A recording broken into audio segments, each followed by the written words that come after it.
Hey, who'd you talk to? What's going on? It's it's Mike Leffery, King Michael. This is Legit Fantasy Football, the show that started LegitFantasySports.com, March 7th, 2021. And when you talk about fantasy football, you should start and have in the middle Brother Ray. Brother Ray, how are we on this Sunday in March? Doing well, King. Happy Sunday. Happy Sunday to you. I miss the games, man. I got to be honest. I miss feeling rushed. I felt I used to love that rush of being rushed. I got to get the show done on time because got to get my bets in. Yeah, when all you have to look forward to is the NBA All-Star game, not good. Oh, don't get me started on Team LeBron versus Team Durant. I already posted about that on Instagram. Like, I showed all the cool East versus West jerseys that were worn, and now it's LeBron Durant. The back of the name finally became more important than the front. Joining me, Mastradamus, the king of cards. How are we on this Sunday in March? Sitting on a stack of gold. I've been talking about it for weeks, and it's almost like I see it before it happens. And then Tom Brady card goes for 1.32. My friend sends me a link. I immediately attack the broker of the deal, and I'm sitting on something priceless. He told me I cannot even give you an assessment because your cards are so very rare. And then... But hold up, Matt. Speaking of assessments and all kinds of numbers and stuff like that, we have to bring in Genius Kev. Kev, how are you on this Sunday? Hey, good morning, King. Great, good Sunday, except for what Brother Ray said. I can't get up for watching the NBA All-Star game, but I did see that Tom Brady card sale, so I'm very interested to hear what Mastradamus has to say about that, because at 1.32 million, blew my mind, blew my freaking mind. It did. So Mastradamus, tell us about the card world right now and you. I'm sitting on more than that. And it's crazy because a lot of people have so many ideas of what I should do with it. Or I should remain silent. I'm tattooing Romney across my forehead. They're going to come kick in my door and take it. And I'm like, I don't walk around with my cards. They're not where you might think they would be. But the door is always welcome. But one thing was for sure, I will never be scared to tell somebody what I have. And what I have is an array that nobody in the world has put together like one, yours truly, M1. And as I say to you, King, I say King all the time. That's for short. And people call me M1. But that's for short. It's M1 the gun. And I'm always ready to go off. Boom!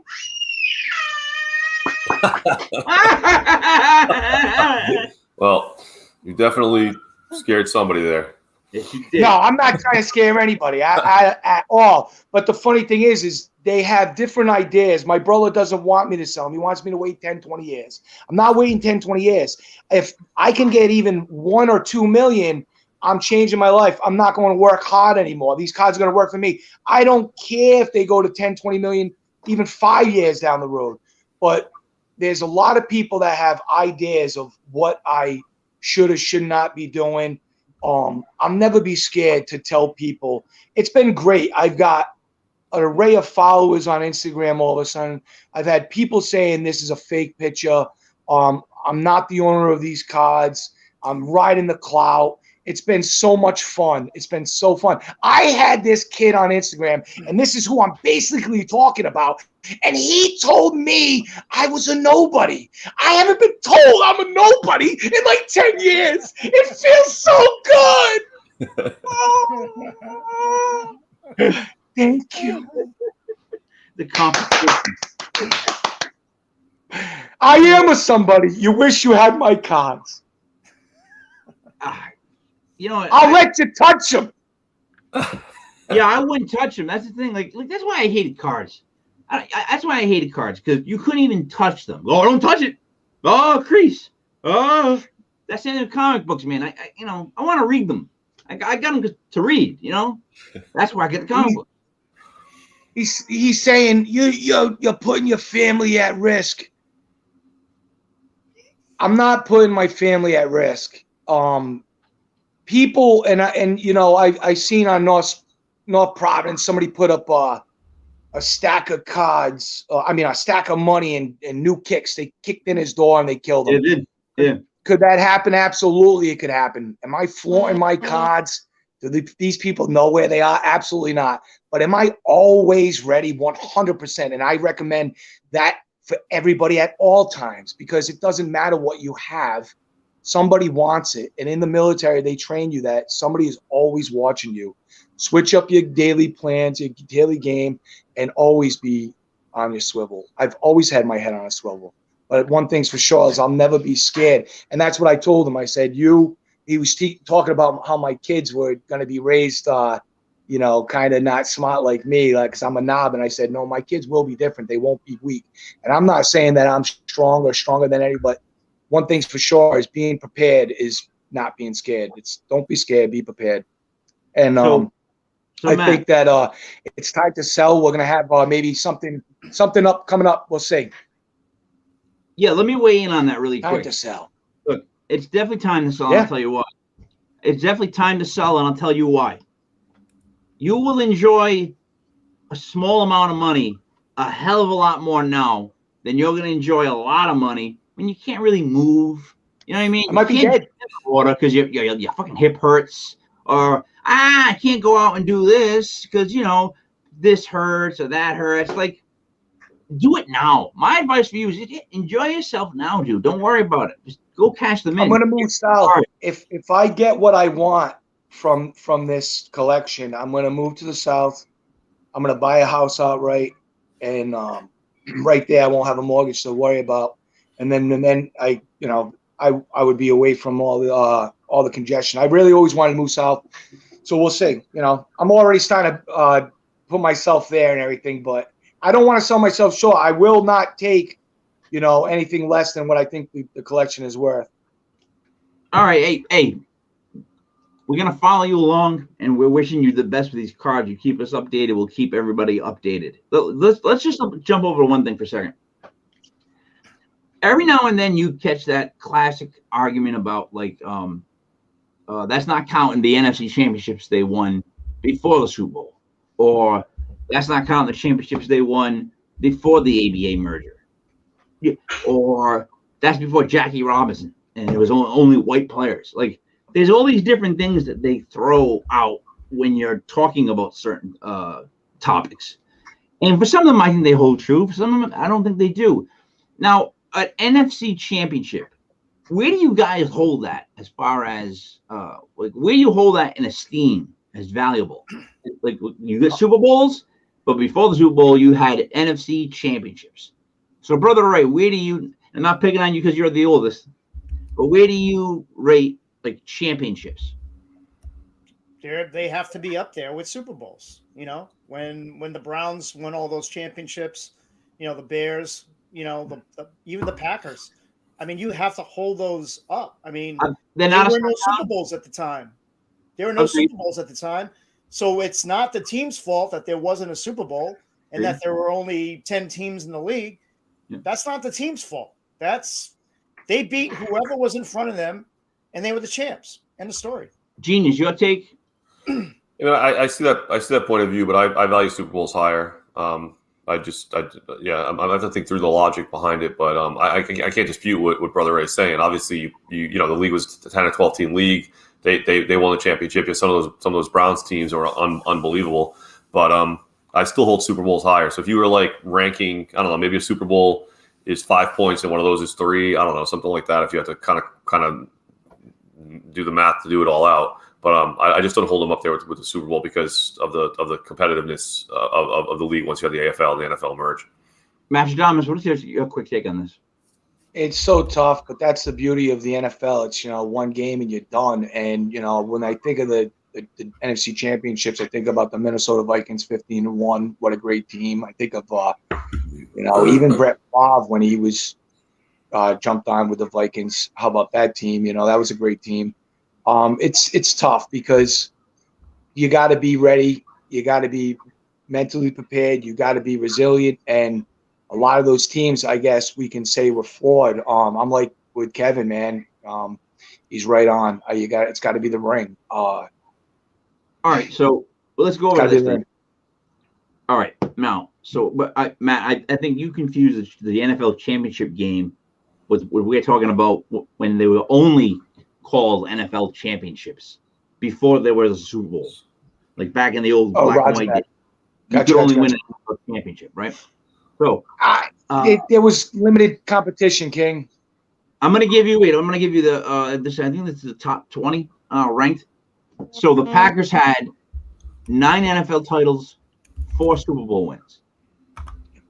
The Giants have 4 titles, 4 Super Bowl wins. The Bears have 7 titles, 1 Super Bowl win. Steelers are 0 NFL titles, 6 Super Bowls. Redskins are 3. I'm sorry, but that's what they were called at the time. With 3. Hey, when you're talking about them in the past tense, like the team that was, can you use the name then? Because you're just calling the team what it was called, or no? I think that'd be racist. I can't refer. I could even refer to them. The old. Yeah, I mean that would be politically correct. All right, I don't know about the past tense. All right. So Washington is 3-3. Cowboys are 0-5. Patriots is 0-6. 49ers are 0-5. And then you got the weird ones like the Browns. 4 NFL titles, no Super Bowls. Excuse me, King. You just said Cowboys, and that actually, because I'm Nostradamus and I'm futuristic, I'm offended right now, but I'm going to tell you right now that will be. So being futuristic as we are, we should already take out the Patriots, take out the Cowboys. What other teams? Let's not go there. What? Giants. Yep. The Giants offend me. Giants. Oh, well, I just saw a movie with Peter Dinklage in it. I'm sure he would be offended by the Giants. Sorry. So listen. Are you telling me that I'm small? So listen. There was the Bulldogs that won 3 NFL championships, never Super Bowl. Then my favorite is the Yellow Jackets. Couldn't tell you where they were from. Columbus. Yeah. What was that? I think they were Ohio. Let's not say Columbus again, please. I just got heard from the back. All right. Let's not go there. You got the Jets with 1 Super Bowl, the Saints with 1 Super Bowl, and then the Providence Steamroller. There we go. With 1 NFL title. Is that true? Did Providence really win one? Yeah. I had a fantasy team named the Steamroller, so I did all the research on them. What year did we win it? And why don't we celebrate that? We should make a big deal out of that. Yeah, we were number 1 in all football. We were. And no one talks about it in Providence. I would talk about it all the time. We should get right now. jerseys. Yeah, ooh, champs. No, but look, so my point, what I'm trying to say is I feel like the teams that won a lot of the NFL championships are still teams that are prevalent now, other than like the Browns. You know what I mean? Like the main teams are the Packers, the Giants, the Bears, the Steelers. Those teams right there remind me of old school football, right there off the top of my head. And they're fine in all the categories. It's the only team I think that ever has a bitch issue with that is the Browns. All right, so Brother Ray, with the moves that have happened within the last 3 days, and there's been some small moves that have happened in the NFL that I picked up on. What was on your radar the most? Well, I think Russell Wilson. I mean, the Russell Wilson scenario is starting to unfold. Reportedly, the Seahawks are taking calls, and he said that he will go to 4 teams. So we're looking at the Bears, the Cowboys, the Raiders, or the Saints. Now, all of those are intriguing. The Bears, obvious. I think they're the most obvious because Nick Foles is not the future quarterback of that team. He would fit perfectly with any of those teams. I mean, I don't think the Cowboys are an option. I think Prescott will sign there. But the Cowboys could use that as leverage when they're negotiating with Dak. So, the Saints have a really bad salary cap situation right now. But if I'm the Saints and I have Winston right now and not much else, I'm dumping whoever I can to get Russell Wilson. I mean, I can't think of a closer comp to Drew Brees than Russell Wilson, especially for that offense. He fits all the boxes. And then the Raiders, they're still saying that they're interested in that Derek Carr's their quarterback. But if Russell Wilson's there and you're running a West Coast offense, you have to look at that. You have to look at it. So I'll tell you a team that we haven't talked about with Russell Wilson. What about New England? They have plenty of cap space, folks. They have plenty of cap this year. I mean, Belichick raves about him all the time. Said he was the best quarterback in the league this year right before they played him. Why not? Makes sense. It makes sense to me. And also, I don't think Nick Foles has ever been talked about as being the future of an organization. Like, he's been on how many teams? He's never the future. Like, he's never the long-term answer. He really isn't. So I'm with you on that. Genius. What about you? On anything else that's been popping in your head?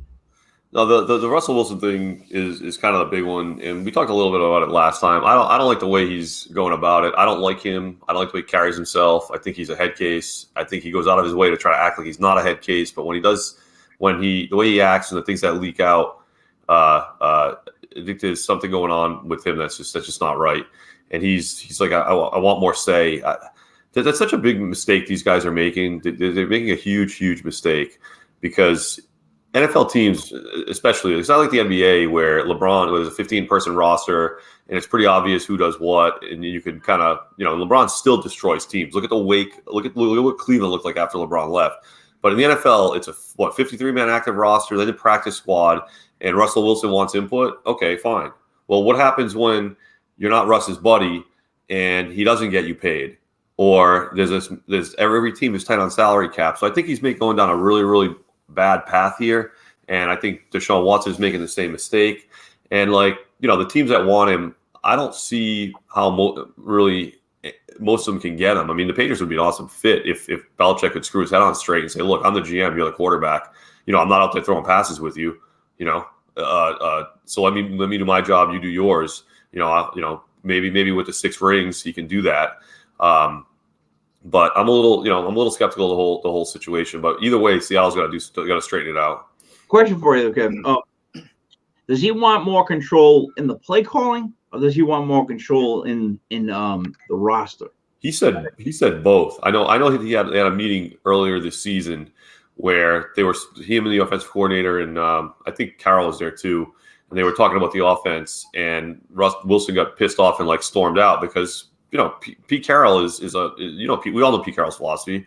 It doesn't let Russ cook, and that's one of the things. And I think a little slightly off topic, but I think Seattle's got a real problem there because you also had DK Metcalf saying teams know what we're doing.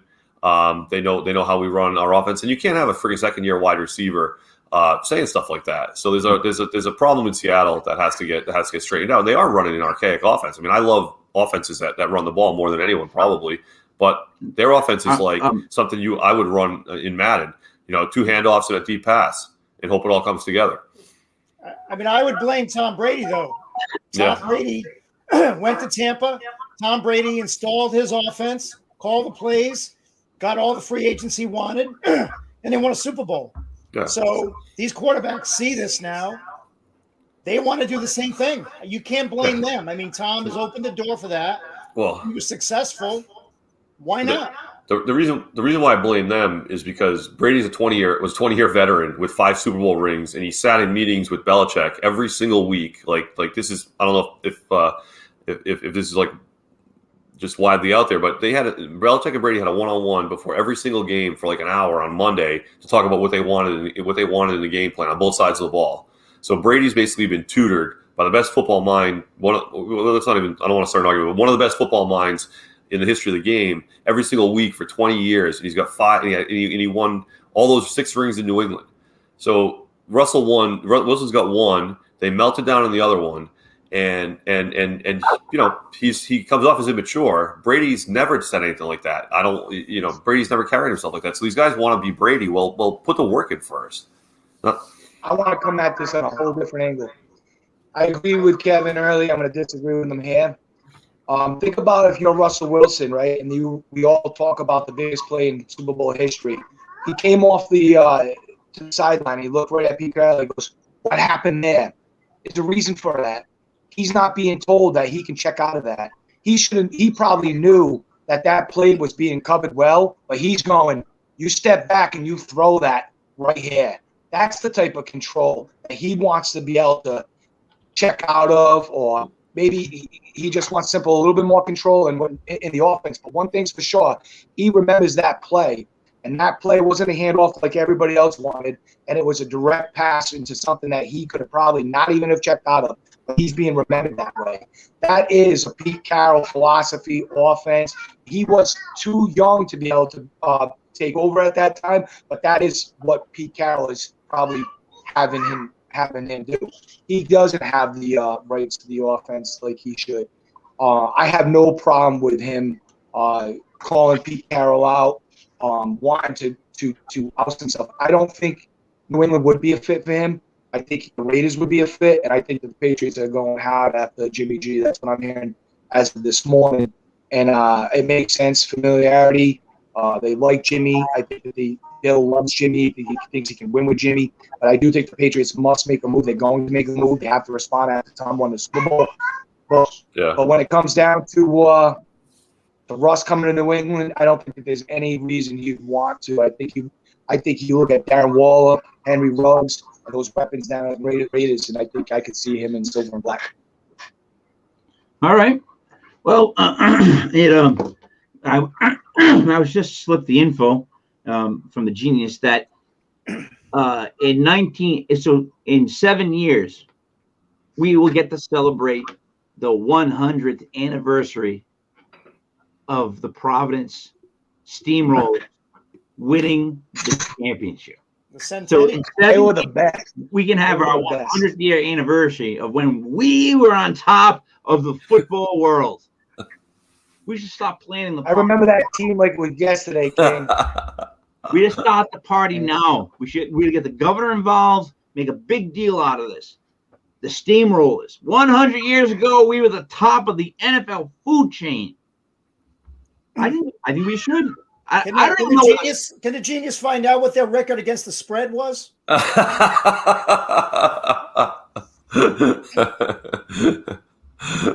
Yeah, there's one. Yeah, that definitely wasn't a team that ever fixed the game. Mr. Bill Belichick, right there, Mr. Bill Belichick. Look at this. I'm just reading quick. The victory banquet at the Biltmore Hotel. Imagine that. I would freaking. You could still do that. We could still. I know. Yes. 100 years after. We'll claim there's ghosts there too, so we get everybody after at one place. We're like, yeah. Oh, they beat Pottsville 7-0 in the game, one of the last games of the season. They beat the New York Pottsville Yankees. was good too. Yeah, Pottsville was going through a streak at that time. I remember that. Yep. Wow. They beat Red Grange and the New York Yankees. I mean, they beat everybody. Like Brother Ray said, the Detroit Wolverines, they couldn't stop them. Another 7-0 victory. Would you say they steamrolled? Yeah. I'm just reading like the little blurb about their season. It's awesome. Hey, so in other NFL news, I saw that Richie Incognito was released due to salary cap space, and I was thinking, why isn't he released for like being a racist? Like, there's a lot more things you can release Richie Incognito for. Mr. Bot Star. Star. Wow. Yeah, see, those quarterbacks would have never. The more I think about it, the more I think that the old school quarterbacks would never survive in the new NFL. They just wouldn't. They really just wouldn't. I don't think they would. I don't think they could withstand what would happen to them. All right, so Brother Ray, what else are you following for the offseason? Because I'm following the Giants and their line. what's got you, a buzz? I wouldn't say a buzz, but I think you see teams starting to position themselves right now for the draft and for free agency. When free agency hits, especially in COVID, a lot of these teams, they already know who they're targeting. They already know who they're going after. You're seeing teams start to make moves right now. I saw that Kyle Van Noy got, cut by the Dolphins. And that to me was Weird. basically them admitting that they made a mistake. Yeah. They signed him for big money last year. And to be honest, he had a typical Kyle Van Noy year. He's solid against the run. He's okay in the pass rush. He got decent numbers. So he really did what Kyle Van Noy usually does. He's not a superstar.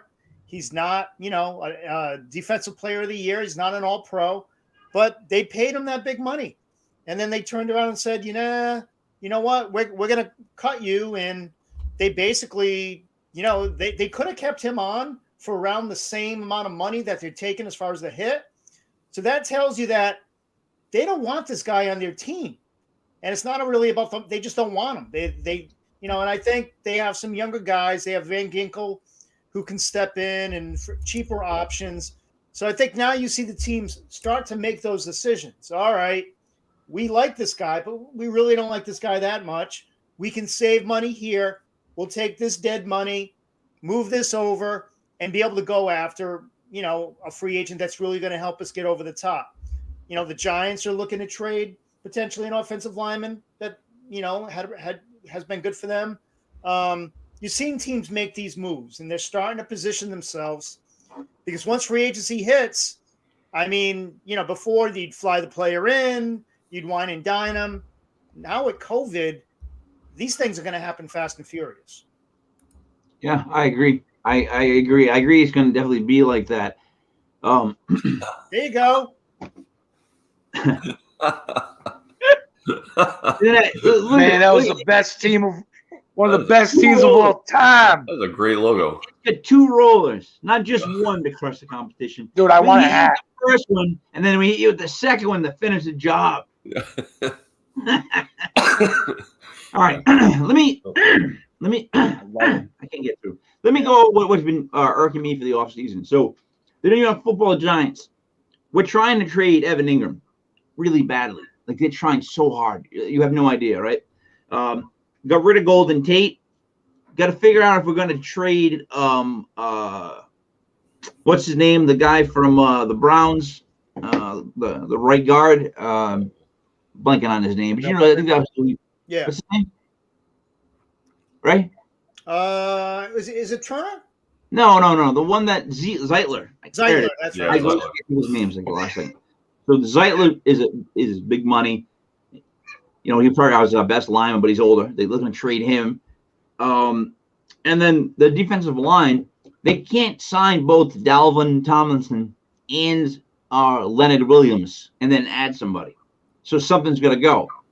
And I'm hoping to God that they keep Dalvin Tomlinson and get rid of Lennon Williams, because Tomlinson last year, right before the playoffs, the trade deadline, the Packers offered us a 3rd-round pick, and then they were going to offer us a 2nd-round pick, but we just said no. Just say no. So what he does is he clogs a line. He's literally that guy that's so big. He takes up, it lets Dexter Lawrence and Lennon Williams, whoever's there, get inside. Lennon Williams, to me, like, he played really well because he had those other guys that were so big that took up the space. You know what I mean? They cause congestion. And Lennon Williams, when he has space, is a beast. He's fast, right? And he's got an attitude when he comes off an edge. But you put him on a team where the defensive tackles don't create him immediate space, he's just not that big a deal. And the Jets showed you that for how many years? Like, he was always near the quarterback, but he never got the sack.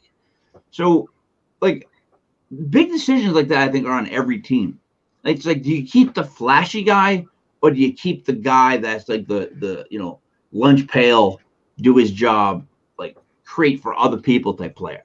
And I feel like some organizations have always gone for the flash, for the guy they think is the splashy person, as opposed to getting like a lineman straight or whatever straight. And then there's certain teams that always take care of the fundamentals first, like the Ravens, or like, to me, the Steelers, or Just teams like that always seem to draft or go after, smart moves. Does that make sense to you, Genius Kev? What I'm trying to say, the difference. Yeah, exactly. It's you got to figure out what your core is, what you're trying to build, what your identity of your team is going to be, and go there instead of looking for splashes. I mean, I kind of panned the JJ Watt to Cardinals thing, and that's a good example where I think they actually, in looking at it, I don't think it's a bad move. I just think the move is a little expensive, but now they have some identity. They have Chandler Jones and they have JJ Watt, and that's probably doing the right things. A little bit more expensive than I would have liked to see them pay, but it's I think it's a solid move rather than a splash move. I agree. I'm hearing they might be releasing Chandler Jones, is what I'm hearing. But it's to touch on that. I actually will even take it even further. It's something like along the line of what the Patriots do. They don't let you. They will promote in-house. They don't ever give the person the big money. The only time they ever did that was with Adelius Thomas, and he sat down. Albert Hainsworth sat down, and then they brought in Albert Hainsworth from that when he sat down for the Titans, and he still wasn't motivated. I think it's really, really true when that you will do more for me when I pay you less. Once I pay you more, you don't want to do anything. So it's almost like I'll keep the guy who wants that contract, wants to make that contract. It's hard to find why these players are motivated for what reasons these days. So I would almost ride that, the young guy that wants to make the contract, then bring in somebody who's fat paid. Maybe that's what happened with Noy down there. Maybe he got that contract and he ate a little bit of cheeseburgers. Who knows? Yeah. Not happy. And the other one that I'm hearing about similar situation is Trent Brown. Remember, he had that amazing one season run in New England. Raiders, Vegas paid him all that money, and now they're looking at trading him. And he was like, that was a crazy contract, highest paid in NFL history for a tackle, so much guaranteed money. Super Bowl championship will do that. A lot of people want to ride that. Get players from winning organizations, but like Vanoy, it doesn't work out. Brother was saying, he's just a role player. He is. I guarantee he'll come right back to New England. He'll fill that role that he did. He'll do nice, but a lot of times players from New England, they go elsewhere, we get that money, and they're just an average player. Yeah, and it's the draft. You're going to build your team through the draft. That's how it's done. Yeah. Free agency. Always. You can look at Tampa Bay. Yeah, they Brady, Gronk, Fournette. You can say they came in and helped them win a championship. Okay, I'll go with that. But look at the core of that team. That defense was built through the draft. Yep. I mean, his first two picks, knockouts, boom, boom. Unbelievable. Tristan, Antoine Whitfield. Oh, I mean, look at their offensive line built through the draft. Their receivers built mostly through the draft. Evans and Godwin, both through the draft. So you got to look at these teams like the Ravens and the Steelers. You know what they're going to do. The Ravens with Ozzie Newsome, they're going to pick players from big schools. They're going to take players from the SEC, ACC. They're going to take players that have played in big games. They don't take projects. They don't take small school prospects that they can transfer. They don't take chances, and it usually works. Their linebackers all look the same, play the same. They come in and they produce. It's really like a factory there with those teams, and they deserve all the credit because they know the player they want. They fit perfectly in their system. Where some of these bad teams, they'll take this star or they'll take this guy who had a big workout. The Mike Mamulas of the world, and the older people will know who I'm talking about here. But it never usually works, But you got to give those teams credit. Here's the thing: teams like the Jets always seem like they're restarting, or they're changing their minds on how they want to do things. Always, like every year or two. Like that's what I think is the problem.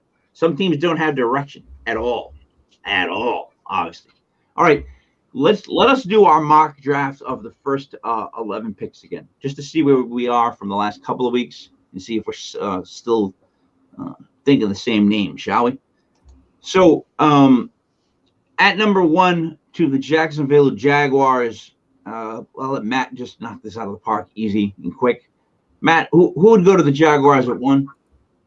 there's a lot of people now saying that Trevor Lawrence doesn't deserve the number 1 spot, and they're saying that Zach Wilson is a better prospect.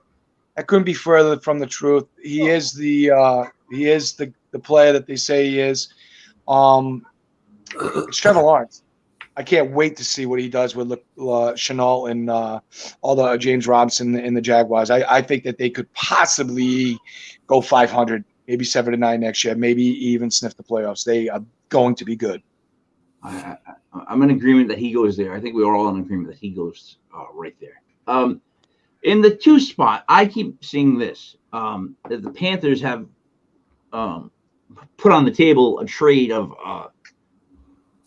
first and second round picks this year, and then first and fourth next year to move up to their spot. Has anybody else read that or heard of that? I keep seeing on different sites. Yeah, talking right there. King, I've heard the Panthers trading up. I've heard kind of either what you said or a deal with McCaffrey in there, which would take 1 or 2 of those picks. But definitely something. I mean, I think whatever happens at that spot, whoever gets that pick, it's going to be Zach Wilson. There's no way you would trade up and not get Zach Wilson. The Jets would be. The more I think about it, the Jets would be silly if they didn't take Wilson. If they stay with Darnold, there's no way they're going to stay with Darnold. They would get Robert Saleh would get destroyed in the media, even though it's not only his call. They would just get destroyed if they had another bad year with Darnold when Zach Wilson was sitting there. I don't know. You know what? I would take the trade, Kev. You only drop back to the number 8 pick, and you're gaining an extra second, and next year a first. And, Yeah, I'm sorry, King. Just to be clear, I'm saying if they don't do a trade, I could see that trade happening too. But I'm saying if they don't do the trade, the Jets will definitely take Wilson. Whoever trades into that spot's going to take Wilson. So I think number 2 will be Wilson. It's just a matter of what either the Jets get him or what they get for that spot. Sorry. Yeah, I disagree. Hold on 1 second. I want to just say something right now. We got to see what happens with Deshaun Watson. The Jets have had a fire sale in the last few years. They got a lot of draft capital. They could pull that off. Watson has been said that he is not playing for Houston. He wants that New York media market. He can get a big deal. He can get that money with his clothing side deals. I do think that you could see him in that green. Any team that can possibly get Deshaun Watson has to entertain it, and they have the draft capital. All right. Let me just say, if he's going to go to the Jets, he better invest in a really good Lloyd's of London insurance policy, I'll tell you, because that would be the craziest thing in the world. If he's going there, he's not going to be playing long in the league. The problem with the Jets is they finally fired Adam Gase, but they kept Joe Douglas, the GM. Doesn't work. Yep. You still have a guy, you still have someone driving the bus who's not qualified. And I know they didn't want to fire him after 1 year, but you got to make the tough decisions. You had the opportunity. Now you're stuck with this guy, and he's probably going to make the wrong choice. Maybe. All right, so number 3, the 49ers. Is it Trey Lance? Do we have 3 quarterbacks in a row? I thought that 3 was the Dolphins. 3's the Dolphins, King. Dolphins are 3. Oh, I'm sorry. No. I meant to say this first. So the trade scenario that is on the board is between Frisco giving their first in 2021, their second in 2021, and then a first and third in 2022 to move up into the Miami spot at 3. I would do it all day. Miami would only be dropping back to 12. I would do it all day. Picks. So, right, you agree the Dolphins would take that trade, but absolutely, I would do it. I would do it all day. So, if the 49ers do land there, Lance, brother, right? What's that? The trade. Lance? No, who would you take at 3? I think if the Niners make that deal, I think they're looking at 2 guys. Trey Lance. Okay, sorry. No, I would say they're looking at a quarterback. Yeah. So, I mean, but I think Fields is in the equation. Yeah. I don't think Fields is out. I do too. I agree, right? I think Lance Mac Jones and Fields goes before Lance. I think Lance is he might slide, and I don't think he's going to be as good as they're talking about. Lance is sliding up. Lance is moving up. No, they are. I know he is. I just don't think he's as good as the other one. Brother, that would be sorry. Brother, that would be a great trade for Miami because you get to see it takes a little. It doesn't put Tua in a bad spot with them picking a quarter because at 3 you have to pick a quarterback, right? Someone's going to trade up for that spot. So unless like M1 said before, Miami somehow gets Watson, they have to trade out of that pick, and that deal would be amazing because you get Tua, you get all those other capital to build around, and they're already solid. Yeah, that would be a great one if it comes through.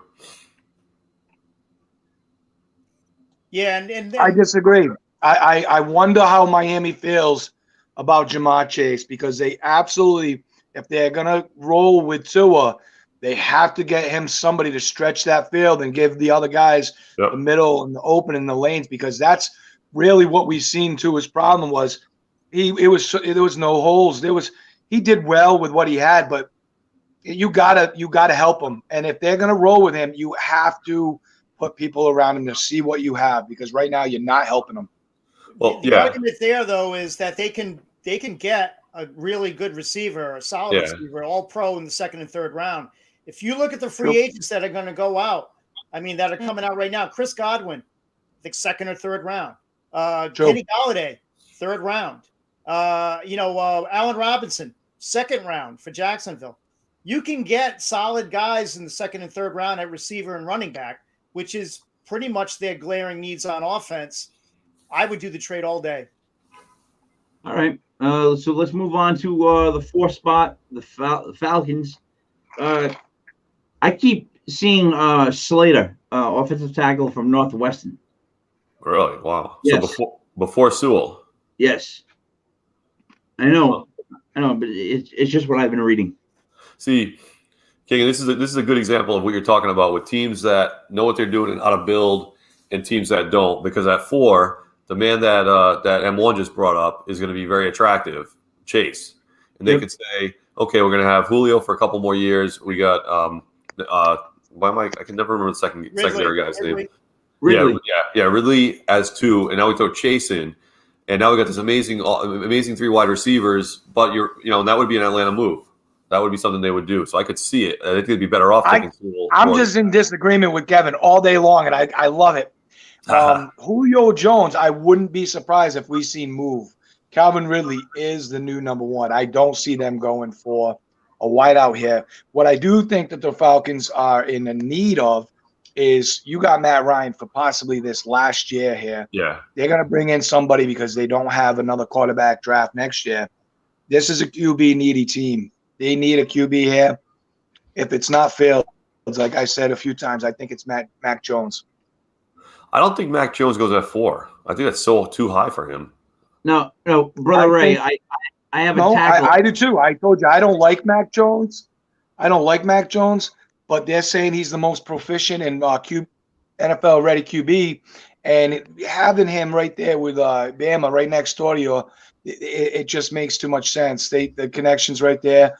It will bring a lot of fans right over from that next state that will carry over, and it will bring excitement. And I'm telling you right now, the lack of QBs for next year is really going to make a lot of people press this year, and I think that's going to be the Atlanta Falcons. Let me say one thing before I kick you to Brother Ray. 1, I think that Mack Jones could go in the 2nd round. And 2, I think Atlanta needs Slater or Sewell in this spot because they're not going to get a chance to get another tackle like this in a long time. And they need one badly. Brother Ray?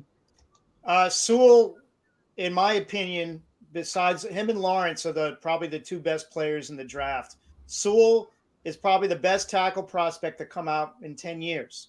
He has no weaknesses. If I'm the Bengals and the Falcons take a quarterback, I am doing backflips, cartwheels. I'm kissing sailors. Seriously, I'm celebrating because, Yeah. I mean, you just lost your franchise quarterback this year, because you couldn't protect him. Now you add the best left tackle prospect in the next 10 years. That team seriously becomes a serious contender. Yeah. Yep. Brother Ray, I completely agree. If they pick anyone but Sewell in Cincinnati, they're doing like the Jerry Jones yacht picture last year when they made their first pick in the draft. And they couldn't believe the wide receiver was available that you picked up in the corrupted league. That's how it's going to look in Cincinnati. Brother Ray, kissing sailors. Yeah, I mean, this is like the end of World War II. You're New Year's Eve. You're in Times Square and you're celebrating, baby. Yeah. I haven't heard anyone say that line in a long time. But all right, so we're gonna say that at 3, we're putting in Trey Lance. 4, we're gonna say. I thought we said 3 was Fields. No. Well, all right. It's either Lance or Fields. Okay. It's one of those two QBs. But let's agree on that then. All right. All right. Atlanta, though, I have either Slater or Sewell. Now, Ray just told you how Sewell is the greatest offensive tackle and was one of the 12 apostles. So you might want to put him in front of Slater, but I think it should go Sewell, Slater, or Slater, Sewell right here, 4 to 5, because the Bengals are going to take the other tackle. Ray, are you in agreement to that? Yeah, but I do think Slater. I know you're doing, Sean. I wanted to see that card to make sure I was going to buy it if it was good. I'm sorry. Yeah, Ray?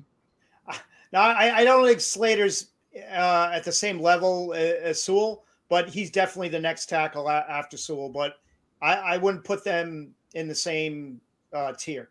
So I'm going to put Sewell, and then at 5 for the Bengals, I'm going to put Slater. Because who do you have the Bengals taking then?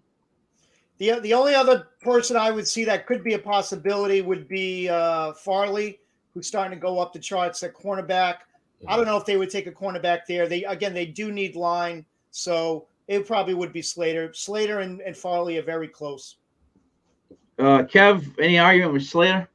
No, I think they have to do it. I think they'll be just destroyed if Sewell goes. But I think they have to do a tackle. Yeah, I'm there. So that's 1 through 5. Right. Number 6, we're going to have the Philadelphia Eagles. And I personally have the Eagles going with Justin Fields, quarterback, Ohio State. Now, that would be your Trey Lance if you had Fields at 4, at 3. I think they take a quarterback. All right. So, okay, I'm glad you brought this up. I actually wanted to ask M1 about this because I'm hearing some of the same stuff, and he was one of the biggest Hurts backers, and I think Brother Ray is a Hurts backer also. Could fucking Howie Roseman draft Jalen Hurts last year and destroy what was left of Wentz's fragile ego? By the way, you brought this up once. Imagine going to work every day as Carson Wentz with a fucking picture of Nick Foles outside your stadium every single day. That why they do that blows my mind. But can Roseman admit that Hurts not a picture, right pick? Statue. Yeah, and then draft another quarterback. I mean, when does it end there? This is the reason for that, Kevin, and I'm glad you asked because I have the answers like I tell you all the time, right? This is a QB needy draft, right? Yeah. So they're gonna say, don't think we're just gonna do what you think we might do. Because this position in the draft is very, very valuable. Yeah. So they're not going to draft a QB. This is all posturing. This right here is Smith. This is either Waddle or Smith. They need a weapon. Just like Miami, they need a weapon. And not for nothing, these wide receivers are special. So I think that their glaring need is to someone like to give to Tua for Hurts. No way they draft a quarterback here. Jalen Hurts is the real deal. And if you roll with him, which you say you did because you traded Carson Wentz, you're with him. Do they draft a QB in this draft? Yeah, probably. But not in the first round. Yeah, I would say Chase. If Chase is here, if Chase is at this point, that's a wrap. Yeah. Look at, as Mastradamus said, you look at the swings and misses that they've had at wide receivers. I mean, They reached for a wide receiver last year in the first round of the draft. that was really raw, and he proved it. He proved it on the field. So at some point, you need a legitimate number one. I will say, out of the receivers in this draft, the ones that are going to be taken in the first round, he is the true number one. Yeah. Waddle is a speed guy that can play in the slot. Smith can be a number one, but I don't think he's physically durable enough to be that number one, that he plays hard. But Chase, to me, head and shoulders above those two. So I think it's either Chase or they trade down for someone who wants to jump up from Mack Jones, like the Patriots. Yeah. Good. But I'm going to throw it out there. So I'll put Chase down at number 6 to Philly. But I'm going to put a little asterisk because they are the Eagles. So everything they couldn't do that. They would never do something like that. That's stupid. They are the Eagles. They'll do it. And I see them taking a quarterback. Just watch. Yeah. Just watch. Can I bring up one thing that's just we don't have to discuss it now, but I think we should think about it for another show or something. Like if you're an NFL team, or an NFL fan, how do you know for sure what Jamar Chase has been doing for the last year? He didn't play. Who, you know what I mean? Like, what do they like? How do you ever? Because he was so outstanding all the times before. He's just a highly competitive. He's a beast. He's one of a kind talent. That's not somebody who I worry about. I look at him like this. He took that time off because he knew that he was a highly valuable. This is like what you got to start looking at. These kids don't even want to play in the bowls, and they have a reason. They could be losing contracts. They could be losing money. Who wants to take you if you got an ACL injury? Would you draft Jefferson if you could now, Kev? Oh yeah. That's He was better. I just think it's an interesting question because you don't know for sure what's happened in a year. There's no way to know, and I'm sure the NFL teams probably have private detectives looking into this stuff. Like who knows? Maybe Jamar Chase decided he likes heroin. I don't know. It's just a thing. Kevin, could have Lance played one game all year, and they're talking about him being a top 3 QB. I know. One game. It's absolutely crazy. 20 touchdowns.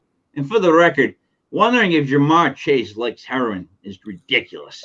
Of course he does. Yeah. Everyone likes heroin. Everyone likes heroin. Do it. That's why it's so bad for you. Everybody likes it. I've never heard of anybody say, I hated heroin. Man, I hate that heroin. Never once seen a person say that, Kevin, so you got to work on that analogy. All right, well, break the story, King. You heard it here first. Jamar Chase likes heroin. Likes heroin. All right, yeah. That'd be horrible. We've seen many young talents be subdued by that world. Yeah. Josh Gordon is one of them. Was breaking all the records. So sad. He had two touchdowns yesterday in the fan-controlled football league and a 2-point conversion. With Johnny Manziel. Yeah. What are they doing after games? What are they doing before games? Hey, obviously, heroin. Number 7, the Detroit Lions. I have them taking Jamar Chase. So who do you guys have him going to? Who do you have going to Detroit? Right? I think at that point it's they're another team that's losing basically their whole starting wide receiver group potentially. Yeah. They're not going to be able to keep any of them, I don't think. I think Galladay's gone. I think Jones is gone. They're coming back with Quintez Cephas. So not good. So I think you're looking at Smith. I think you're looking at either Alabama wide receiver who could go there. Another one that probably might be there would be Farley at cornerback. I know they have some issues there on that side of the ball. So he would be a pretty good fit with as far as available talent and need. Yeah, they definitely are going to go on the offensive side of the ball with that pick. It's going to be Jalen Waddle. It's going to be Devonta Smith. Or it's going to be Pitts, the tight end. They're going to get an offensive guy that can make plays happen because they desperately need that position filled. Kev, your thoughts? No, I agree with you, King. One question. This is probably one for Brother Ray. Of the two wide receivers, Smith and Waddle, I think we both agree those are 2 and 3. I'm more of a Waddle guy than a Smith guy.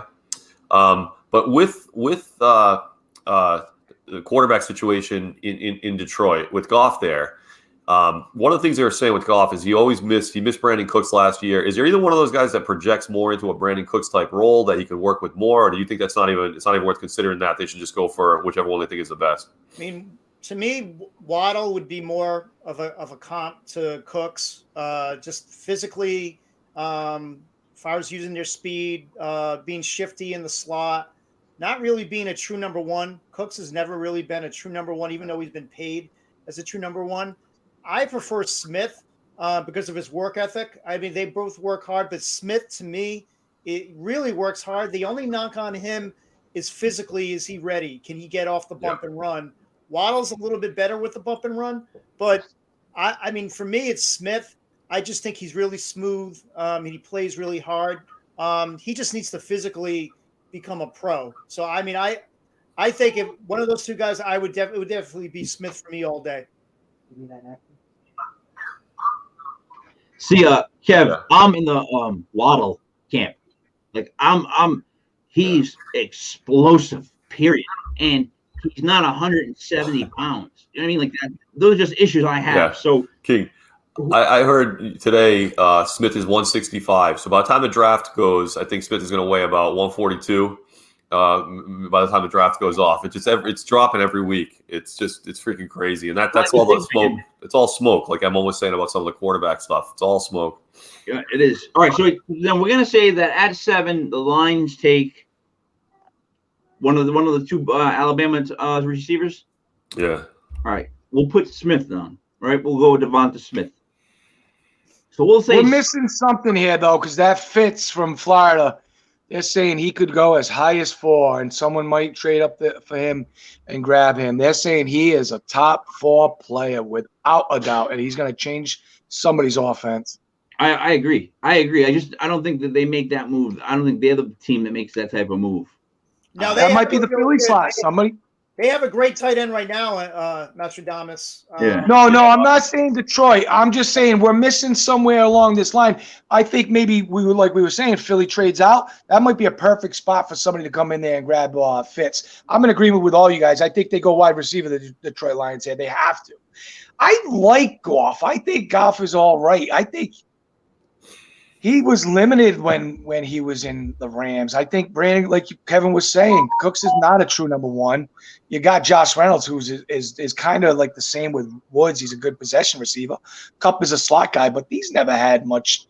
I think he's a good find, but I think you got to give him some help. I think you give him a wide out here. All right, so we're gonna put Smith down. We're now moving on to the right. And it's the Jets because of the trade, right?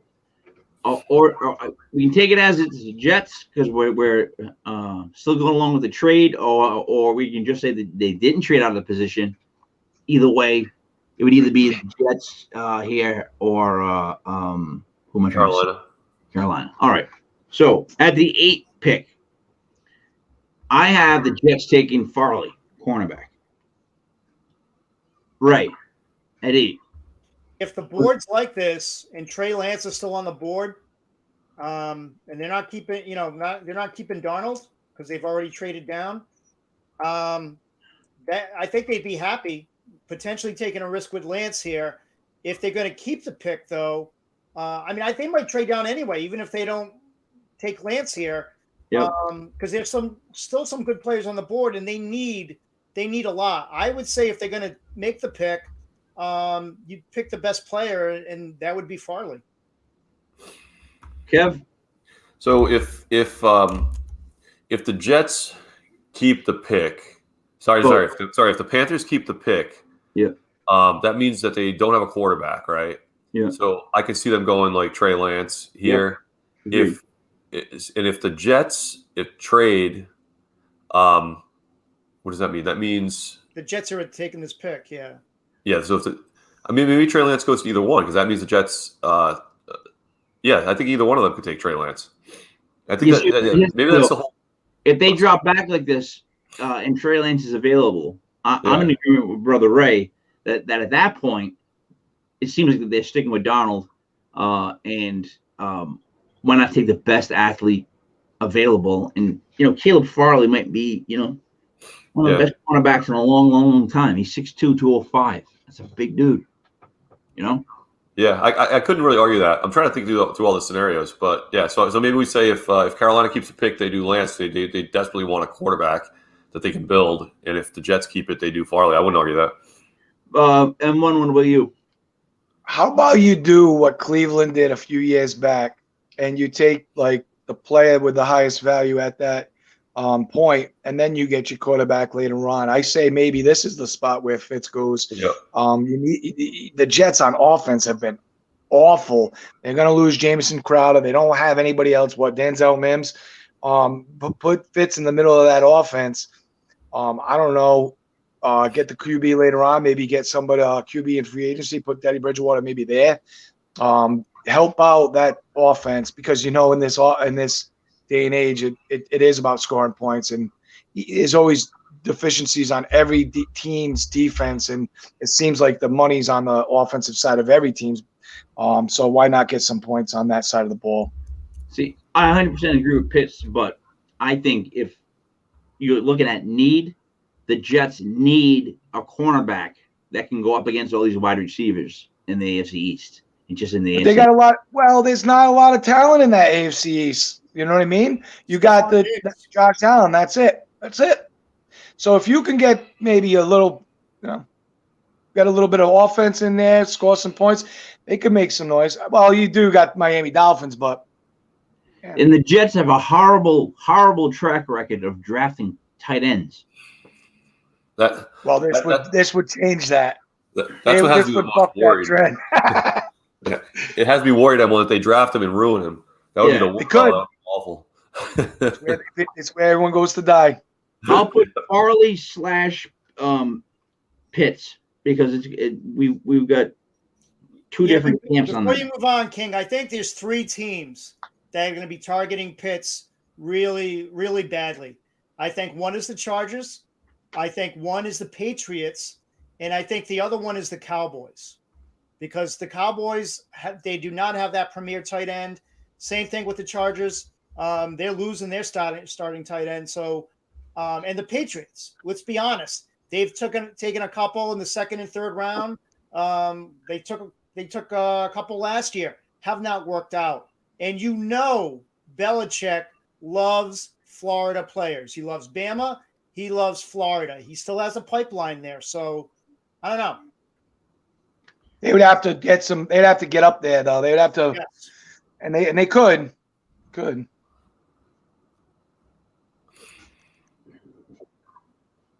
All right. So, at 8, I'm putting Farley / Pitts, depending on which way it goes.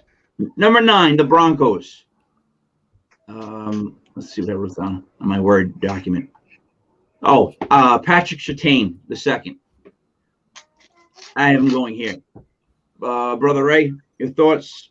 Yeah, I mean, if Farley's here, they're going to jump. They're going to sprint the card to the table.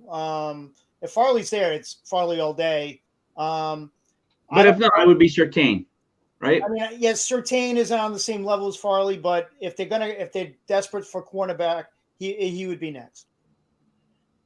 Kev? Yeah, I could see one of those two. The other thing I was reading, I hate their quarterback. I think he's terrible. I think they got to get rid of him. So I've heard that they're considering quarterback again, and it would be kind of the first quarterback pick without Elway as the named GM. So I could see if Lance was still there, then possibly going that way. But I cannot stand their quarterback. I think he's got to go. But they have so many problems. I wouldn't argue with the cornerback position either. And what do you think of Patrick Surtain, the second, going right there to the Broncos? I like Farley in this because, in my opinion, this is all the players that I think have pushed Farley to this spot. But this is a perfect spot for the last QB, Mack Jones or Lance being. I could see them trading out. I think that Denver rides with Locke maybe for one more year. Hopefully, you see Judy progress. Then you got him out there with Tim Patrick and then Cortland Sutton. I just I give one more year for Luck. You don't want to push him out real quick. So I think they ride with him, and this could be a perfect spot for either Farley or maybe the last QB, somebody coming in here and plucking that spot. All right, but if Farley goes at 8, would the Broncos take Pitts? They'd probably go to tight end. I mean, they probably would go with Surtain, right? Yeah, I think at that point in time, the Broncos at that point in time, if Pitts keeps rolling, yeah, someone's going to grab him, and that spot just becomes more and more valuable. People are talking about him as a top 4 talent. You almost shouldn't ever make it to 9 or 10. And so, Ray, what were you saying? The Broncos invested a first-round pick in Noah Fant, so he's on the roster. They have Albert O, who they drafted last year in the 4th round that they really like. I mean, he's a physical specimen. I mean, if they took Pitts here, you'd have 2 tight ends, first-round picks in the last 3 years. So I don't know. I mean, he's a great player. Maybe they trade down here if Pitts is still available. But I think the Mack Jones possibility is really strong, M1. I think if he's there, they did say that Locke will have to compete this year. They've already said it. So that opens up the door to take a Mack Jones here. There's a reason that John Elway stepped down, and with that could come change right from the start. I could see them going with a QB and saying Locke isn't the guy because Elway, you messed up, and they're trying to give a little bit of admission to that. I could see it. I could absolutely see it. All right, so Kev, as of now, what should I put down? Because I'm still sticking with Patrick Surtain the second being the pick. But what should I put? Should I put him in a QB just in case? Yeah, just to do it. I mean, we're trying to do ideas here. I can live with that. But now you're setting up something perfect because this would be exactly what I said about Jerry Jones on the yacht. If some of the stuff we said goes, one of the scenarios plays out, and Kyle Pitts is available at 10, Jerry Jones and his sons will be jerking each other off on the yacht. All right. To draft him. So here's the thing with the Cowboys, and maybe Brother Ray has some insight to this too. Now, right there, they would have the way that I did it, or the way that we saw it. Some of us was that they would have Waddle available, right? Yeah. They'd have Pitts available, right? I still have them taking an offensive tackle. They're gonna take the guy Samuel Cosme from Texas. They're in love with this kid. They really, really are. Like if you look at like the because they're an NFC East team, I end up going down the wormhole or whatever of beat writers for the Cowboys, and that's a name that's a constant. Is the Samuel Cosme from Texas? Brother Ray, anything on that guy that you can offer? Yeah, I mean he's shooting up the boards right now.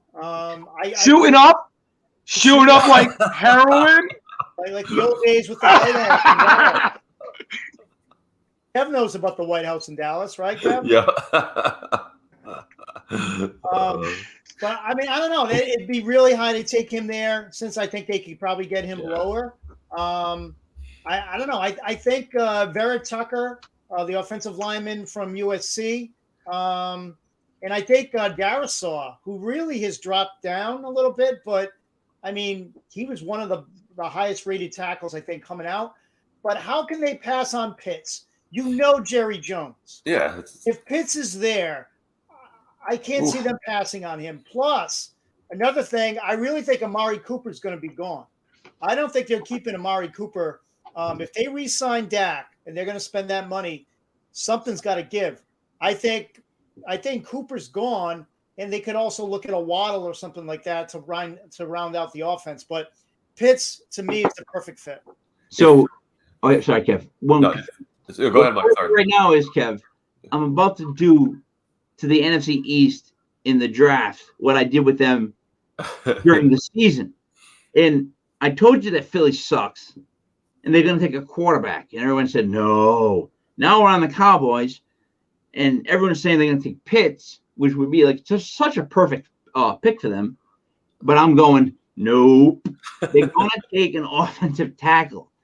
Like, they don't have to make sense. They always have drafts like this. They don't go by like what you think they're going to go by. But Kev, go ahead. I'm sorry. No, King. I really, really hope that they can get a defensive back. I hope Farley is there, or Tartan the second, or there's one other guy I liked on the list. But I don't see the tackle. I don't see the tackle, especially the guy you named. I think like Brother Ray said, you could probably get him much later.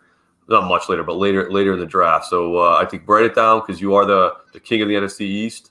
But I'm going to go with either Farley or Surtain if they're there.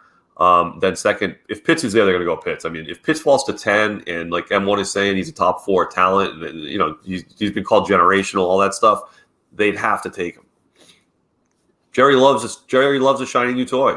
He loves a shiny new toy more than anything else. Look at the CeeDee Lamb pick last year. I keep saying it. Look at those guys on the yacht when they realized CeeDee Lamb fell to them.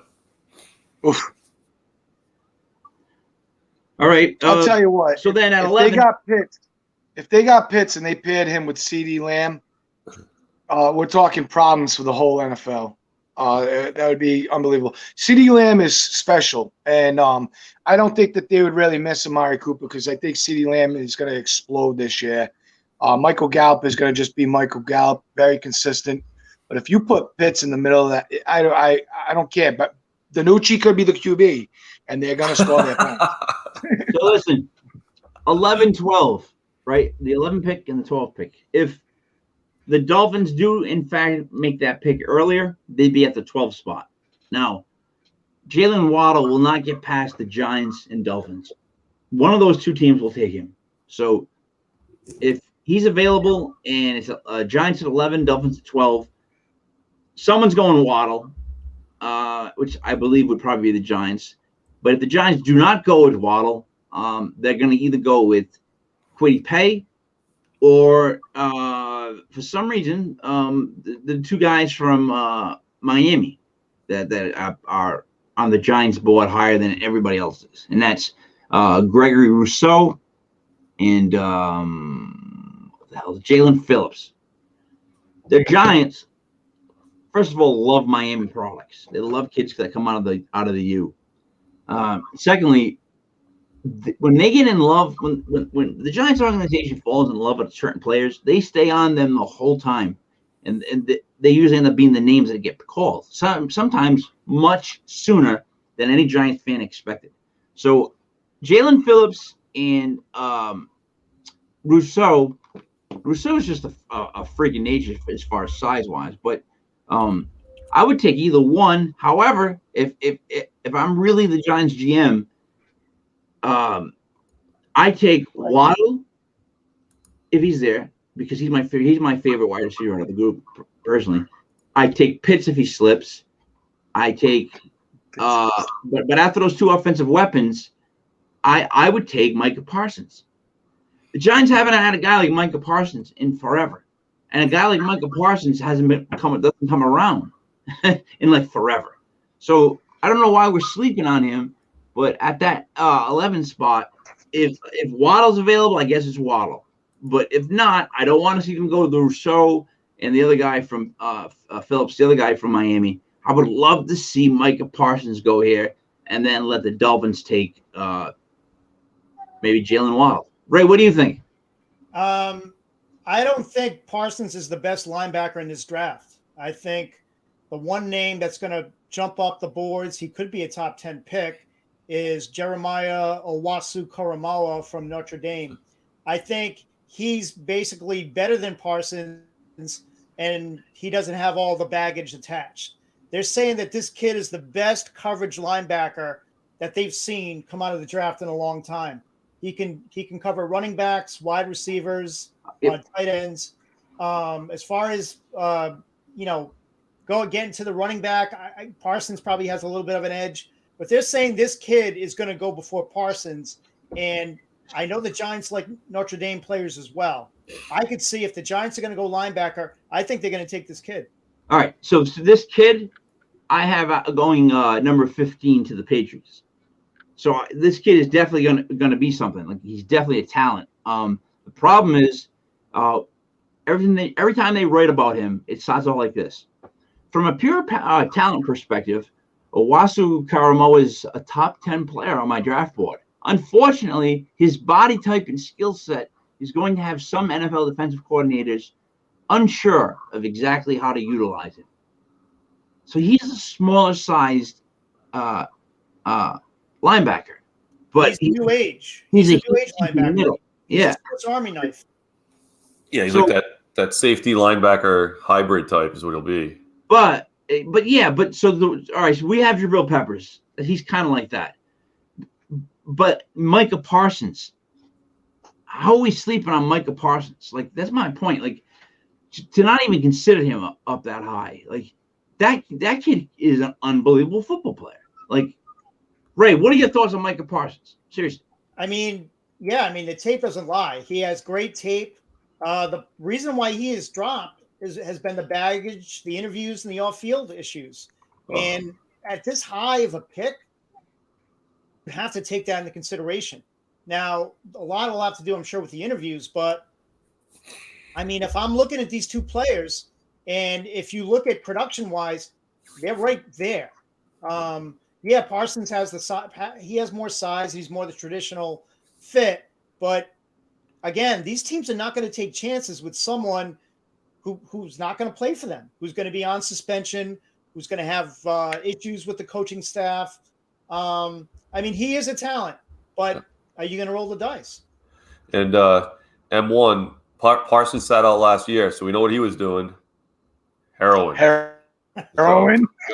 You got to worry about that. I'll tell you what, though. In order to get more, you've got to play good. So that's I bank it. All right. So what are we going to end with the Giants and Dolphins at 11 and 12? I'm going to say if Waddle's still on the board, which we have him in the way that I wrote it down.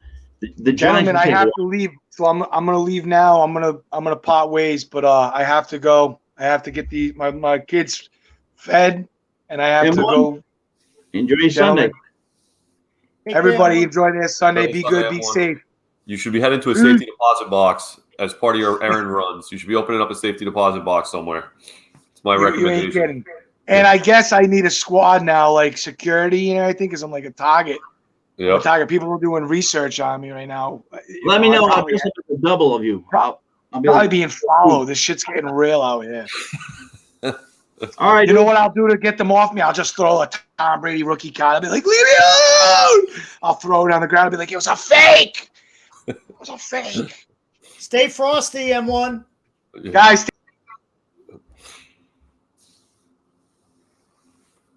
I just dropped them out, by the way. All right, King, you're on the clock. You're on the clock for the Giants. All right, Waddle. It's going to be Waddle at 11, right? I hope they don't go with Rousseau. That's why I hear them talking about the most. But, right, 12, the Dolphins, if they're there. I mean, I think Waddle would probably be a target if at this point, if he was there. If he's not there, they could go after a Wasu here. Don't forget, they just got rid of Van Noy. They're going with cheaper options. They really haven't had a stud linebacker since I can remember. So I would say either Waddle or him at this point. And if we're going to close, I will say this. Kwity Paye from Rhode Island, a lot of people locally following him. Great kid. I think the two teams that are really strong for him right now would be the Vikings because of their 4-3 and because of their coach, and the Patriots. And the reason why I say the Patriots is because of Quity's flexibility. He can play inside. He can play outside. He has a great attitude. He can stand up and cover. I think the Vikings are Patriots for Kwity. All right. So let me just read from 1 to 12 how we had it, or at least how I had it, because I know that like Matt threw some other side versions of it. Lawrence goes to the Jaguars at 1. The Panthers take Wilson via trade. 49ers via trade I had them trading up for Trey Lance. 4, Atlanta, Sewell. 5, Cincinnati, Slater. 6, Philadelphia. Everybody said Chase.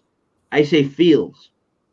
Detroit, Devonta Smith. The Jets, Farley or Pitts. The Broncos, Farley or Surtain. The Cowboys, that would be Pitts. I guess you guys said if he's available. Pitts or cornerback. Yeah. As an outside chance. Was that? Yep. Yeah. Oh, cornerback. Yeah. If if Surtain or Farley were there, they'd take that. If not, if Pitts drops them, Pitts /cornerback. Yep. But I have the Cowboys taking Cosby, the Tiger. Yeah. The Giants at 11, Waddle, but keep an eye on Rousseau. And then the Dolphins, I guess with linebacker. Ray, you don't like Mike Parsons. You would rather take Jeremiah Owusi Koromoa. Yes. JOK. JOK. Yeah. Wow. You really think he's going to be first of all, you think he's going to be a better defensive player than Kwity Paye and Micah Parsons? I think for the fit, I think Kwitty's a defensive lineman. Yeah. Mostly, and he's going to fit, with teams with flexible 4-3s. He does fit with what Miami wants to do. I will also say with the Dolphins that their linebacker coach is from Michigan. And Kwity Paye could very well be a Dolphin if he's there. Obviously because of the connection. He joined the team last year and he's seen Kwity firsthand. So he knows Kwity is the one player in this draft that's going to be a much better pro than he was a college player. I don't think there's any question. So Kwity could be the pick because of that connection. But this Owasu, the way he can cover, really has teams' attention. Don't forget Simmons, same stats, same body build. He went pretty high last year. Yep. I'm actually really excited for this draft. There's a lot of talent. Like the first 2 rounds, like you're gonna end. You could end up with 2 like really quality starters for your team. Kevin, have you been researching? Yeah. No, it's fun. This is probably the best draft conversation we've had because now we're starting to go different paths in trades and stuff. This is going to be pretty exciting. I think what you just said. Now I'm starting to think more and more about the Jets trading down, or I think that would be a good move. And some other teams can make some trades that I think because of all talent out there, you could get 2 quality players to move back a few spots. So yeah, I'm getting excited now because if you look at the original mocks we were doing, it was pretty much this team, this player, this team, this player. We kind of all agreed. Now we're starting to go down like different pathways. Yeah, and the one that I keep following, 2 of them, 2 mock drafts. They both have Mack Jones going 47th overall to the New England Patriots in round 2. And see, I agree with it too. I know Matt's all over Mack Jones, and he's not here to defend himself. But I don't see Mack Jones being somebody that you trade all your assets just to move up to the first round to attain. I think he'll be there in the second round, right? I don't think he's going to be there in the second round. Not this year. I think maybe in years past that would happen. Mack Jones, you got to understand, has pretty much all the measurables that you want in a franchise quarterback. He's got the size. He's got the arm strength. He's got it up here. He played, Alabama, SEC. We talk about, these players coming in with the experience and the big game, especially the big game experience and the best conference in football. He checks all those boxes. There aren't a lot of question marks. And he's another guy where the arrow is just pointing up. You haven't seen his best. You play quarterback at Alabama, you're not playing 4 years. Very rarely are you coming in as a freshman and going to play 4 years at Alabama. So your stats aren't going to be there. Even the experience level. You're lucky if you get 2 years at Alabama at quarterback. This kid has stepped in after Tua, and he has checked all the boxes. He has all the measurables.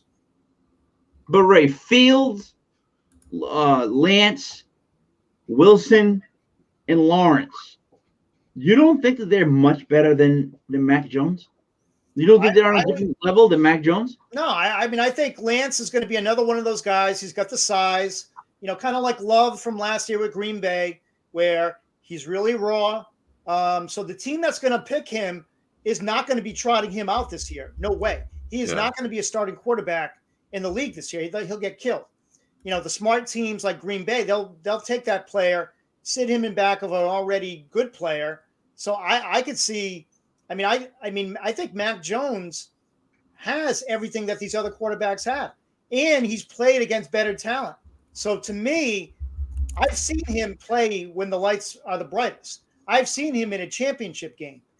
I haven't seen Trey Lance in a game against a quality team that means anything. So to me, that's just as important. And he checks all the boxes. True. But here's the thing, Kev, this is you.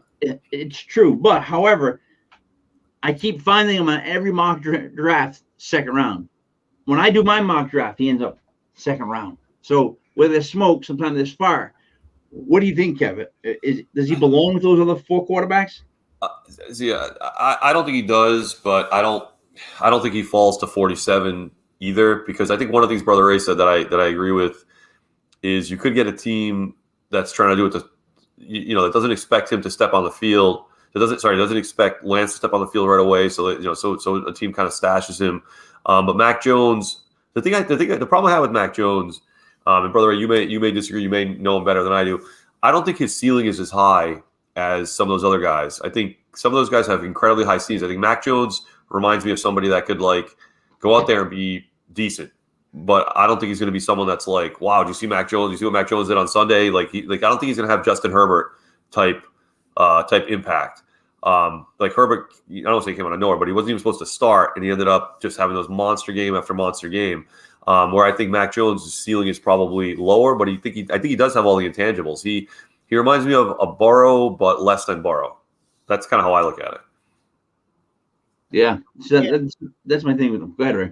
Yeah, he's not. I mean, he doesn't have the physical ability that's going to knock you out like a Herbert, who can sling it 60 yards, who can run like a deer, runs a 4.6 40. He's not in that territory, although he will measure pretty good, better than people think. But I mean, he's a big, sturdy kid, played in the SEC, has a great attitude and great leadership ability. To be honest with you, I'm taking him over Trey Lance all day. All right, so you have him ranked as the fourth quarterback, whereas we have him as the fifth. I would have him after. I would have him fourth. Yes.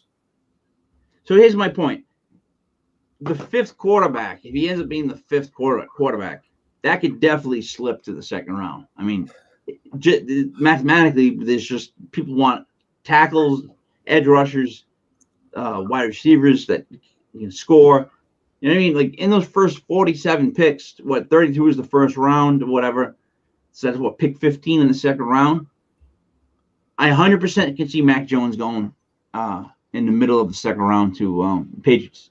Just because of the other positions being filled up. So, and you know what? Something like that happens every year in the draft. There's always that one quarterback that he just seems like he's sitting there for far too long. But it doesn't come down to how good or bad he is. It comes down to what the team's needs are. Like those first couple of rounds, they're really trying to plug holes. Like there's some serious holes that teams have, and that's what they got to do. I mean, to finish this up, Kev, as a GM, are you the type that plugs holes? Or are you a type that's that best available talent philosophy? I it's going to be a kind of sound like a weasel answer, but I would try to do both. I would say if there's somebody unbelievable that you have ranked so high on your board that falls to you that doesn't fill a hole, you have to take them. But I would say as a draft goes on, I think it becomes more, I would say the beginning of the draft is all about superstars, superstar talent. Then it gets into kind of plugging holes, and then at the end it's like reaches and flyers. So that's kind of how I would handle a draft. Right? Yeah, I mean, you want superstars. I mean, everybody wants to draft superstar. You're not always going to do that, but you got to pick. At those higher rounds, you got to pick the best player available. You also have to fill a team through the draft. So throughout the draft, you have to fill a need. And some positions are more important than others. Obviously, quarterback's more important. Left tackles, very important. Starting quarterback, very important. So teams have grades on what they value as far as, the positions, and need does play a role. Some teams do draft by need, but you have to take superstars when they're there. If you don't do that, you're not going to be great. So you're not really maximizing the draft. But obviously the draft is the number one way to win. So you have to fill your roster there. And with the rookie pay scale now, you have five years where you have a really affordable player that you need to get out as soon as possible. It's not like in the past where you can sit somebody for 2 or 3 years and then maybe, see how these players have to produce. So my thing is this, free agency is going to come along and it's going to completely change this mock draft board. It's just going to flip it over because some teams are going to fill positions that we have them trying to go after, right? Secondly is, man, I missed the combine. Wow, I have loved to have seen the combine this year because that was my way of learning the players. Like that's when I used to start my really getting to know them. You know what I mean? Because the combine to me it matches them up against each other. I like to see first of all who scores the highest in certain things, but also who's the most competitive. Because some guys come to the thing and they just run it and they could care less. Some guys come and they want to beat Johnson's record. They want to beat they come because they want to beat be the fastest guard that's ever run a 40 or the most bench presses ever by. They want these things, and you can find those guys in the combine. A lot of guys improve their stock in the combine, not just from what their numbers end up showing, but they win more merit, I guess, just from how competitive they are. Their personality show. I agree, and it's going to cost a bunch of players millions. I mean, someone like a Wasu and Kwity Paye, Kwity Paye would if there was a combine, he'd probably be a top 10 pick. Yep. He's going to run well. He's going to test well, and it's going to cost those guys millions. But it's also going to give teams the option of picking some gems in the later rounds that may not have normally been there. There's going to be people that will be under the wire because there wasn't a combine and they weren't on, NFL Network all day, running a 4.240. Those guys, they're going to have their private workouts and stuff will trickle out, but it's not the same. Yeah. And the guy I always think of in recent years is DK Metcalf. He went in there what was he? 0% body fat. He looked like he was chiseled out of marble. He basically improved his stock so much because he went in there with the attitude of I am going to dominate this thing. I'm going to be obviously the best physical specimen in the whole event, and it worked. It was amazing for him. He had a 4.33 40. He had 27 bench presses. Yeah, which okay. He had I think it was a 43-inch vertical. Yeah. Thank you. Have a nice day. Yeah. All right. So a guy that's definitely not going to make out because he's not doing the combine is Gregory Rousseau. The combine was built for this guy. You love this guy.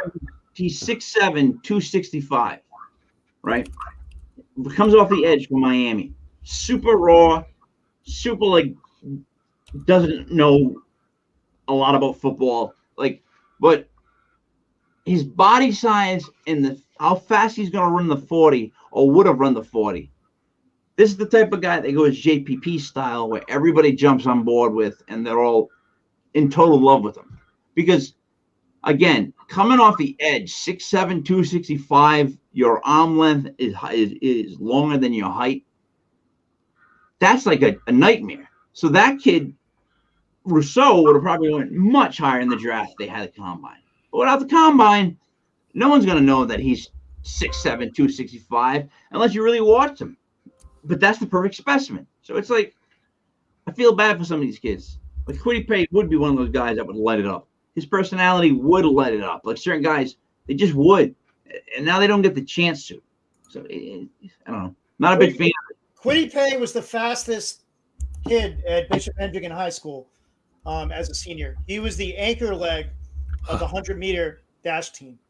Just think about that for a second. I think at the time he was like 6'4", 260. It's crazy the athletes that are coming into the NFL now. It's not fair. It really isn't fair. Yeah. And then there's a kicker punter. Have you seen that kid?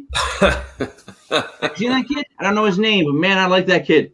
He punts and he kicks. It's awesome. Matt, you'd only need one roster spot for him. Just one. For both punting and kicking. That would be freaking awesome. There was somebody in the future. Yeah. Sorry, King. There was somebody recently that was the same thing, and it didn't last long because he ended up giving up the punting duties fairly quickly, and then he ended up washing out as a kicker too. But I would love it. That is one of my dreams also, to save that roster spot. Yeah, and I forget the kid's name. I'll look it up at another time. I don't want to Google it. Yeah. But I was reading about him, and yeah, man, I mean, that really is a big thing to save one roster spot. Like, you really can add another cornerback, another wide receiver. Like, I don't know. I'm with that. Yeah, the Raiders famously drafted Ray Guy in the first round. That was probably the only one that I know of that worked. Yeah. Janikowski was drafted really early. He couldn't punt, but he wasn't worth. Yeah, I mean, like, usually those picks don't pay off. Ray Guy paid off though. Wait a minute. I think he paid off. I think Janikowski paid off. He was the first round. Forever. First round. I don't know. And He's King, Hall of Famer, right? You're gonna be Hall of Fame, right? You probably make the Hall of Fame. Janikowski? Yeah. don't forget Mike, the Cowboys here. They had Danny White, who was a quarterback and punter. That's so, right. they were. Danny White stunk. He did. Didn't Boring. Taylor break him in half? Yeah, they did. We used to beat him up all the time. The Giants Yeah. throw him around. Plus, by the way, Janikowski's weight was phenomenal. 6'2", 260 pounds. That's a beast of a kicker. Seabass. You know what I mean? All right, you guys got anything you want to say before we wrap this hour and 40 minutes edition of fantasy football? Wait for free agency. We'll wait for free agency. As things unfold, we'll be able to bring it to our viewers and kind of, like you said, King, things will affect the draft directly as these things, as these dominoes drop. I'm just curious to see how things fall. Bunch of teams in the spotlight. I think the Patriots is a bullseye on Bill Belichick this year, and there usually isn't. So the pressure's on him this year. Like, they need to make some moves, and I'm going to have the popcorn. Just curious to see what these guys do. Yeah. Yeah. Yeah, King, this was a great show on draft. I think we should do either Thursday or Sunday. Let's start talking about the free agents a little more because it's today's the 7th. I think free agency opens on the 17th. So we're getting close. Maybe Thursday will be like the 10th or 11th, whatever. Sunday will be the 14th. So it'll be right around the corner. So maybe we should do an hour or so on just free agency. There's so many players out there. I think there's going to be more cuts. You're going to hear more just rumors and all that stuff. So, but I'm looking forward to it. This is probably the most active offseason I've had, which is great. I love it. I love it. No, I am loving the offseason. I have learned to love the offseason. But all right, so also tonight we have a paranormal show. Is it 7 to 8 or 8 to 9, Kev? 7 to 8, right? I believe it's 7 to 8. All right, 7 to 8, and we have on a demonologist. His name is Carl L. Johnson. Apparently, he wrote a book called Shadow Realms: Demonology Handbook. I know he was on some sort of TV show for a couple of years. Might have been the Ghost Hunters. I don't really know. I don't pretend to know. But I'm looking forward to speaking with him. Buddy always has somebody that brings, something new to the table that I've never really thought about. And last week we actually heard a spirit speak back to us. Ray, have you bothered to go and look that up, the exact moment when it happens? Yeah, I'm not. I'm not playing with that stuff. Seriously. No, but what did you think of it when you heard in other words, it's at an hour and 50 seconds. I won't even play it. I like that stuff. I'm not. Oh, I don't want any part of it. I mean, Buddy's great though. I think he's fantastic. It's just not my thing. But the way the guy says absolutely, it sounds so old school. Yeah. Kev. King. Yeah. I might be calling in sick tonight. Like the armory conversation, the spirit box is one thing. Demonologist, I'm not exactly sure. So I feel a little cold coming on. I might be COVID. I don't know. I haven't been vaccinated. I might be sick tonight. So you may be on your own for this one. Yeah, you know what? The people that are fans of the paranormal show and whatnot will not have that. They would be at your house banging on your door to get you on the show, because I'd have to have Matt come in. Oh. And Matt, famously, halfway through interviewing a very popular guest, said, "Do you believe in lizard people?" And it was just like, my first reaction was, "What the fuck?" And then my second reaction was, "Well, all right, do you?" Like, I was like, I gotta go with it. What else can I do? All right, well, do you believe in them? But so yeah, we're gonna have a good time. Let's wrap this show up because I want to talk to you guys really quick off the air. So for the genius Kev, brother Ray, it's me, Mike Lepre, King Michael. This was Legit Fantasy Football from legitfantasysports.com. Tonight from 7 to 8, we do have Paranormal on, so please tune in. Like, subscribe, and comment on any of our posts. We need your help, and we've been appreciating your help. So thank you all from the legit guys. We will see you tonight for Paranormal. Enjoy your Sunday. We are out of it.